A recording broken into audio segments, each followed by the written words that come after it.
Hello everyone, UPSC interview date आ चुका है। पहले स्लॉट का 1026 के आसपास जैन में स्टार्ट हो रहा है आपका इंटरव्यू। सब पता ही होगा, लगभग 30 दिन आपके पास है। जिनके पास जो लेट से है उनका अभी ज्यादा ही ज्यादा है, 40-50 दिन भी है उनके पास। खैर, 30 डेज कम नहीं होता है। अब सवाल है कि इंटरव्यू के लिए जब आप अपने अप्रोच स्टार्ट कर रहे हैं या एफर्ट स्टार्ट कर रहे हैं, तो कुछ चीजें पहले जान लेनी जरूरी है। याद रखिएगा, इंटरव्यू है, यूपीएससी का इंटरव्यू है। इंटरव्यू का मतलब क्या होता है ये भी समझ में आना चाहिए। अक्सर हमको लगता है कि हम जाएंगे, वो क्वेश्चन पूछेंगे और हम जवाब दे देंगे तो हमको ज्यादा नंबर मिल जाएगा। ये पूरी तरह से सही नहीं है, गलत भी नहीं है, लेकिन पूरी तरह से सही नहीं है। एक्चुअली होता क्या है, इंटरव्यू जो यूपीएससी का है ना, वो बीपीएससी, यूपीपीएससी और जितने भी इंटरव्यू सबसे अलग होता है। ये एक्चुअली में इंटरव्यू करते हैं। इंटरव्यू का मतलब होता है आपके अंदर झांकना। ये आपकी पर्सनालिटी को जज करते हैं। ये एक्चुअली आपके अंदर झांकते हैं। इसी के कारण आप कई बार देखते होंगे कि कई सारे ऐसे स्टूडेंट जिन्होंने खूब सारे सवालों का जवाब दिया, लेकिन 25 to 30% ही स्कोर आया उनका जवाब देने के एवज पे। और वहीं पे कई सारे ऐसे स्टूडेंट हैं जिन्होंने सॉरी सॉरी सॉरी लगातार कहा और उनको अच्छा स्कोर आ गया। क्योंकि वहां जो आपके पैनल में बैठे होते हैं ना, वो एक पर एक धाकर है।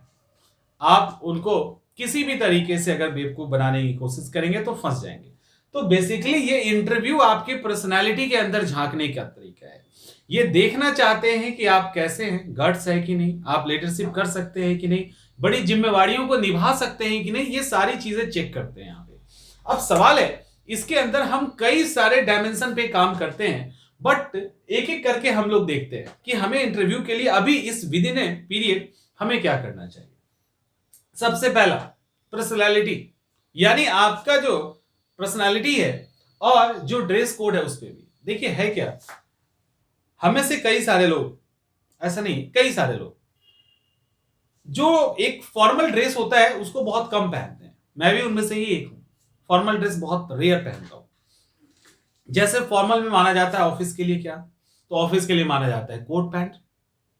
लड़कियों के लिए साड़ी सबसे अच्छा माना जाता है। उसके बाद जो दूसरा आता है वो सूट है। अब सवाल है कि इसकी बात, पहले ड्रेस कोड की बात कर लेते हैं। ड्रेस कोड एक अच्छा होना चाहिए। कई बार क्या होता है, पढ़ाई के दौरान आदत नहीं होती, टी शर्ट में ही घूमते रह जाते हैं। बहुत होता है जैकेट ठंड में चढ़ा लिए तो काम चल गया, कभी कभार शर्ट वर्ट पहन के चले गए शादी वादी में। तो अमूमन बहुत सारे ऐसे ग्रामीण पृष्ठभूमि से जो लोग आते हैं और जिनको आदत नहीं है, मैनेजमेंट में नहीं पढ़ा है, कॉलेजिंग उस तरह की नहीं की है, तो कोट ब्लेजर पहनने की आदत नहीं है, तो वो क्या करते हैं, इंटरव्यू टू इंटरव्यू ये काम करते हैं। इंटरव्यू देने के समय पहन लेंगे और फिर खोल देंगे।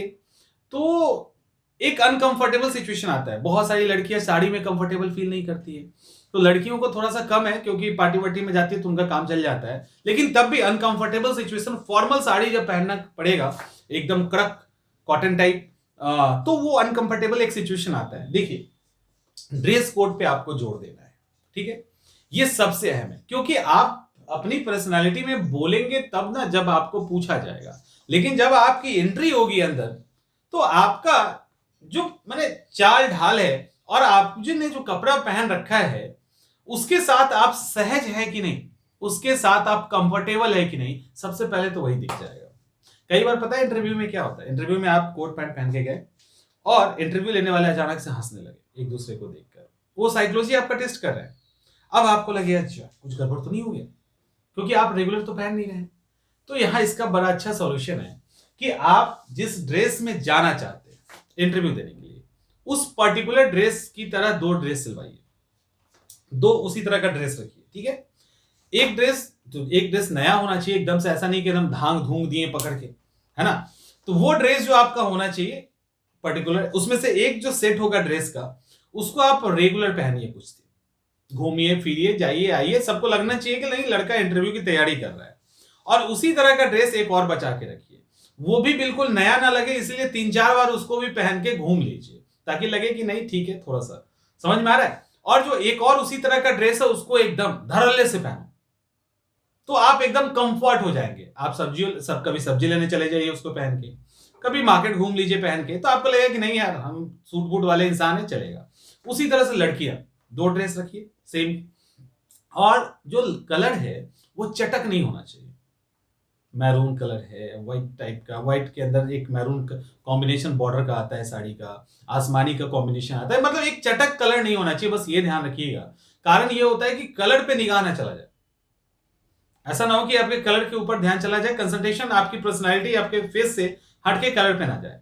ये सब बहुत कई सारी चीजें सभी यूपीएससी के इंटरव्यू में ना बहुत सारी चीजें देखनी होती है, तो वहां पे आपको इस बात का ध्यान रखना है। तो उसी तरह से आप जो ड्रेस कोड है उसके 2 सेट रखिए, एक फ्रिक्वेंटली लगातार पहनिए, खाना खाते समय पहन लो, और एक जो है आप नॉर्मली, तो एक 3-4 दिन पहन लीजिए, उसको लेके उसको पहन के इंटरव्यू में चले जाइए।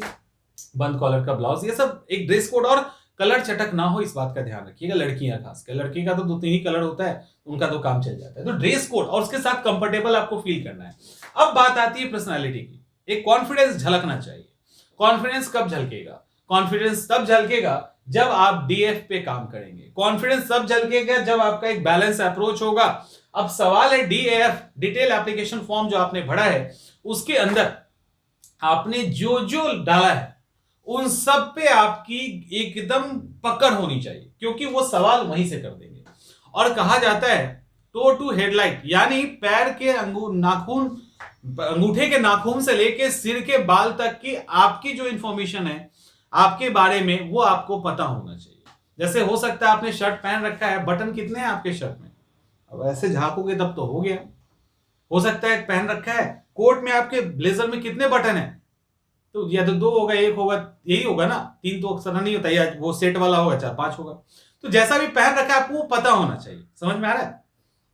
वो पता होना चाहिए। इसके अलावा अगर कुछ अलग कलर है तो उस कलर के बारे में भी नॉलेज होना चाहिए। डीएफ के अंदर आपने क्या हॉबी डाली है, आपका नाम क्या है, आपका गांव कहां है, आपका शहर कहां है, आपका स्टेट कहां है, इन सब से रिलेटेड बारीक से बारीक इंफॉर्मेशन आपको पता होना चाहिए। बारीक से बारीक इंफॉर्मेशन आपको पता होना चाहिए। मैं दोबारा रिपीट कर रहा हूं, एक एक चीज डीएफ को आप रखिए। अगर वहां पे आपको दिक्कत हो रही है तो आप हमसे कांटेक्ट कर सकते हैं, हमारी टीम उसमें आपको सपोर्ट करेगी। तो डीएफ पे फुल कमांड आपका होना चाहिए, आधा कमांड नहीं होना चाहिए। तो डीएफ की तैयारी आपको वैसे ही करनी है जैसे आप पीटीए मेंस की तैयारी कर रहे हैं। अधिकांश सवाल इसी के ऑप्शनल सब्जेक्ट, ग्रेजुएशन का सब्जेक्ट, और कोई आपका स्ट्रीम रहा हो और आपका इंटरेस्ट क्या है, इससे रिलेटेड सवाल यहां पे अधिकतर होंगे। अब सवाल है कि इस तरह के जो सवाल आपके सामने आएंगे, कुछ सवालों के आप जवाब देंगे, कुछ के नहीं भी देंगे। यहां पे एक बैलेंस अप्रोच की जरूरत है, लेकिन सवाल है ये बैलेंस अप्रोच डेवलप कैसे होगा? इतना आसान तो है नहीं, हमें आदत भी नहीं है उतने बड़े बड़े लोगों के बीच में बैठने का और इंटरव्यू देने का। तो मॉक इंटरव्यू तो आप देंगे, ठीक है, मॉक तो आप देंगे, आपको देना भी चाहिए, हमारे यहां भी चल रहा है, आप उसमें ज्वाइन कर सकते हैं।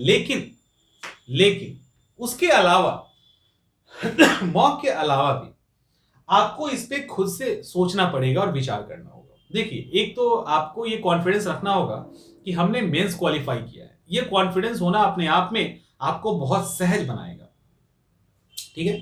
मेंस आपने क्वालिफाई किया है, ये सोचना ही आपको अपने आप में सहज बना देगा। अरे मेंस क्वालिफाई स्टूडेंट है, और आपको ये अंदर से लाना होगा, नहीं आता है अमूमन, लेकिन आपको लाना होगा कि मेरा एग्जाम निकल रहा है, हम ऑफिसर बनने जा रहे हैं और हम एक ऑफिसर से बात करने जा रहे हैं। तो एक आराम से वो हमसे पूछेंगे, और माहौल फ्रेंडली ही होता है, ऐसा नहीं होता है कि वो आपको खाने के स्थिति में होते हैं। आप थोड़ा भी आपके अंदर वो ईमानदारी देख लेंगे, आपके अंदर वो पर्सनालिटी, व्यक्तित्व देख लेंगे, तो वो फुल कॉपरेट करेंगे। नहीं देखेंगे तो हो गया आपका बंटा घाट। लेकिन अगर देख लेंगे, रोमिला थापर एक बार इंटरव्यू ले रही थी, एक कैंडिडेट इंटरव्यू दे रहे थे, उनसे पूछा गया कि जो सोलर पैनल होता है, जो सोलर होता है पैनल, उसकी डिमेरिट्स बताइए, क्या क्या दिक्कत है। तो मेरिट्स नहीं, डिमेरिट्स पूछा गया, तो उन्होंने कुछ बताया और 1-2 पॉइंट के बाद उनको समझ नहीं आ रहा था।